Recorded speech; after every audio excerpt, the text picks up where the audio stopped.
Dalam investasi saham, saya biasanya menyiapkan dua skenario. Ya, skenario yang pertama adalah ketika kinerja perusahaan masih sesuai dengan skenario di awal ya. Atau yang kedua nih, ketika kinerja perusahaan sudah tidak sesuai dengan skenario di awal.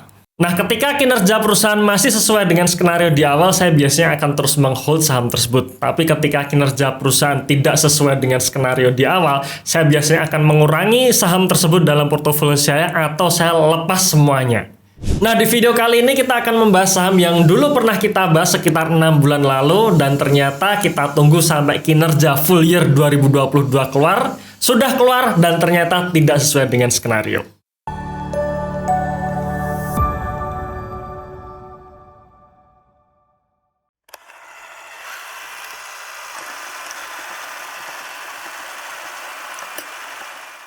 Oh ya, sebelum kita mulai masuk ke pembahasannya, silahkan teman-teman download ebook kami ya, karena kami sudah menulis ebook yang berisi saham. Ada 5 saham yang sudah kami analisa dan menurut analisa kami masih dalam kategori undervalue.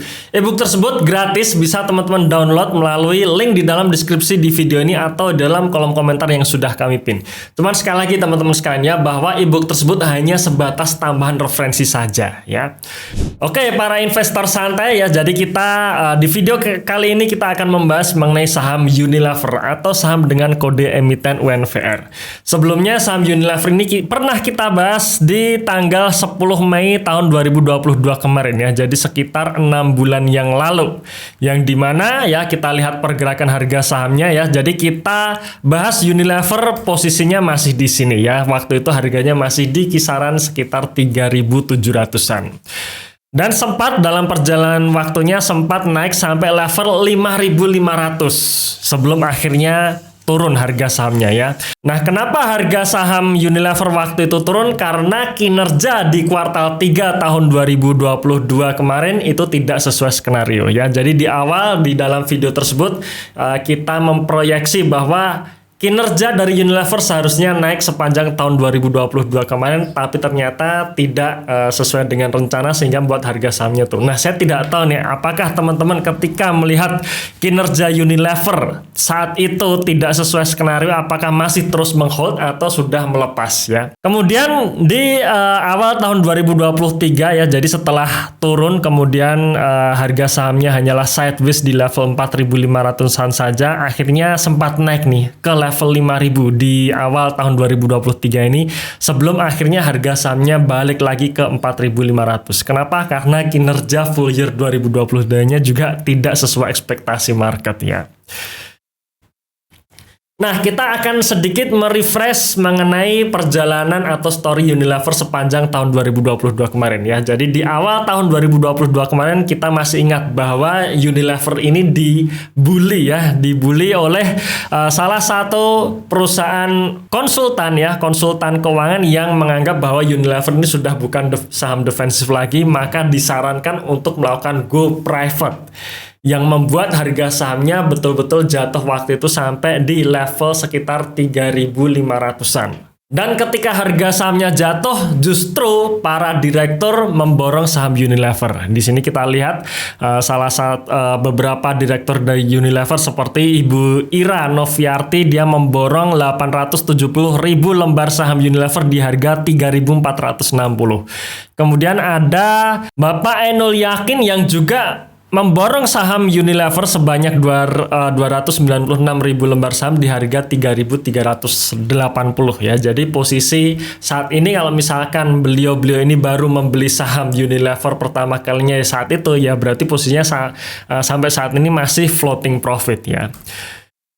Sebenarnya Unilever ini memiliki strategi yang menurut saya cukup bagus ya. Jadi di Public Expose tahun 2022 kemarin, Unilever mencoba ya berusaha untuk memperkuat brandnya sekaligus juga melakukan premiumisasi produk sehingga harga jualnya itu bisa dinaikkan. Ya. Tapi apa yang terjadi ya, salah satu sentimen negatifnya salah satunya menurut saya adalah ini ya. Jadi ini terjadi sekitar tanggal 28 Oktober, sekitar bulan Oktober 2022, di mana Unilever Amerika menarik 19 produknya. Ya, di antaranya ada Trisem dan sampai Dove ya. Sebenarnya ini adalah kejadian di Amerika, cuman mau nggak mau tetap ini akan berimbas ke Indonesia juga, yang dimana orang-orang kemungkinan besar ya tidak akan membeli dua produk ini, bahkan menjauhi produk-produk yang lainnya juga dari Unilever ya. Jadi efek beruntunnya seperti itu. Di sisi lain, di paparan public expose ya yang diterbitkan oleh manajemen mengatakan bahwa saat ini tantangan dari Unilever adalah kenaikan harga komoditas, baik kenaikan harga CPO waktu itu ya, kemudian kenaikan harga coal, kemudian kenaikan harga minyak dan juga harga jagung ya. Jadi kenaikan harga-harga barang komoditas ini membuat bahan baku naik, dan itu bisa menggerus laba bruto perusahaan dan juga laba bersih perusahaan. Oke, sekarang kita langsung masuk ke kinerja perusahaan ya. Jadi kita tidak akan membahas neraca dari Unilever sendiri, karena kalau kita bahas neraca Unilever ini sudah tutup mata kita ya. Neracanya sangat sehat, kemampuan gagal bayar juga sangat kecil ya. Jadi sudah dipastikan perusahaan untuk bangkrut itu tidak ada ya.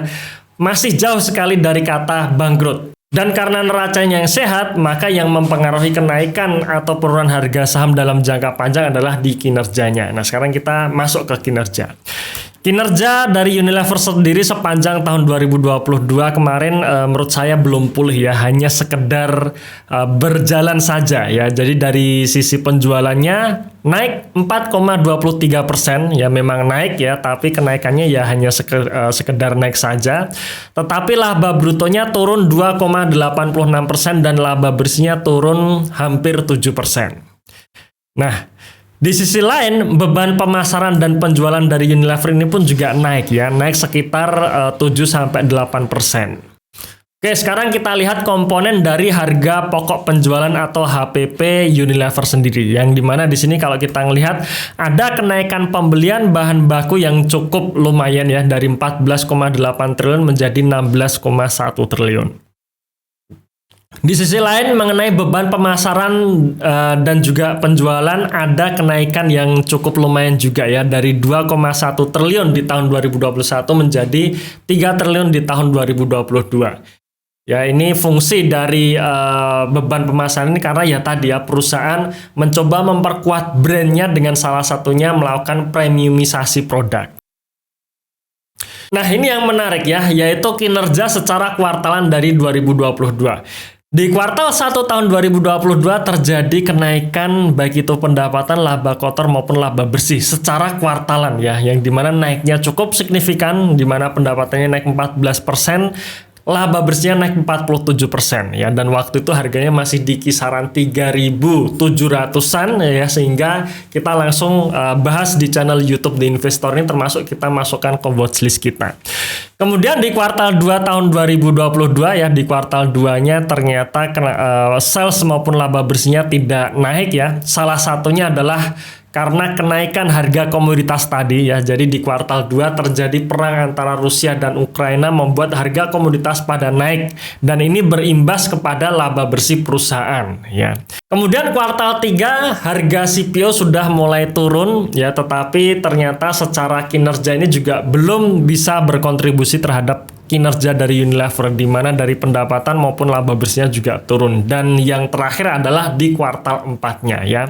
Ada fenomena penarikan produk secara besar-besaran di Unilever Amerika yang membuat itu juga mau nggak mau berdampak ke Indonesia, membuat orang-orang sedikit ya istilahnya menjauhi produk-produk Unilever karena takut ada juga nih produk-produk seperti di Amerika yang membuat kanker dan sebagainya. Itulah yang membuat akhirnya orang-orang sedikit takut membeli produk-produk Unilever, yang membuat pendapatannya turun 4% dan laba bersihnya pun juga turun 36%.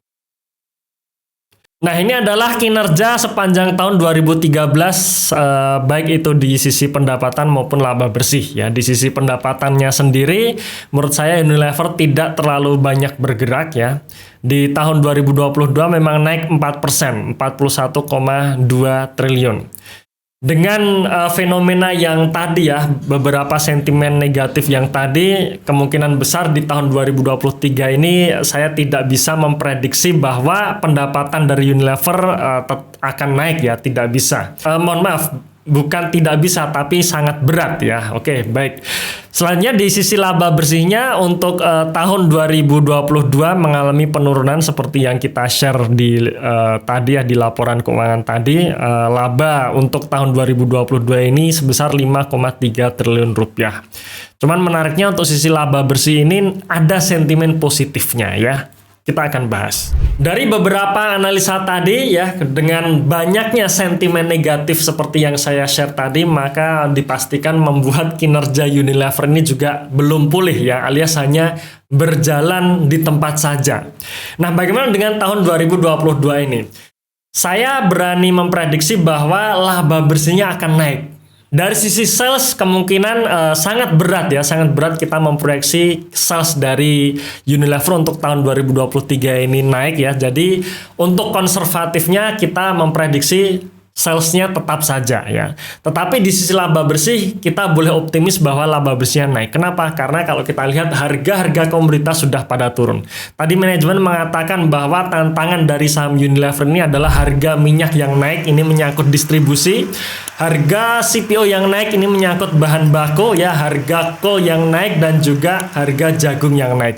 Dengan penurunan harga-harga komoditas yang terjadi ya di awal tahun 2023 ini, bisa kita asumsikan laba di tahun 2023 ini bisa naik untuk Unilever ya. Maka bagi kita para holder Unilever ya, untuk saat ini kita tidak bisa berharap harga sahamnya akan naik dulu, alias ya harga sahamnya akan turun dulu ya, dan kemudian akan sideways lagi seperti yang terjadi di akhir tahun 2022 kemarin. Di harga 4.500 ya, jadi saya menghitung harga saham Unilever di 4.500. Kalau kita hitung berdasarkan laba tahun 2022 dengan proyeksi dividen payout ratio sekitar 100%, kemungkinan besar yield ya atau dividen yield yang kita dapatkan sekitar 2,5 sampai 3% ya, dengan 2 kali pembagian dividen.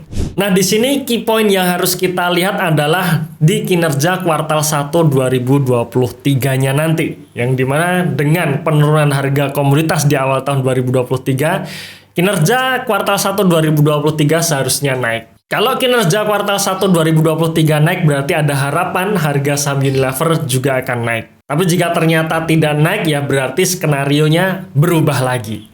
Oke, mungkin sampai di sini dulu review kita mengenai Unilever kali ini ya. Terima kasih sudah menonton video ini sampai akhir. Tunggu video kami selanjutnya dan salam Passive Income.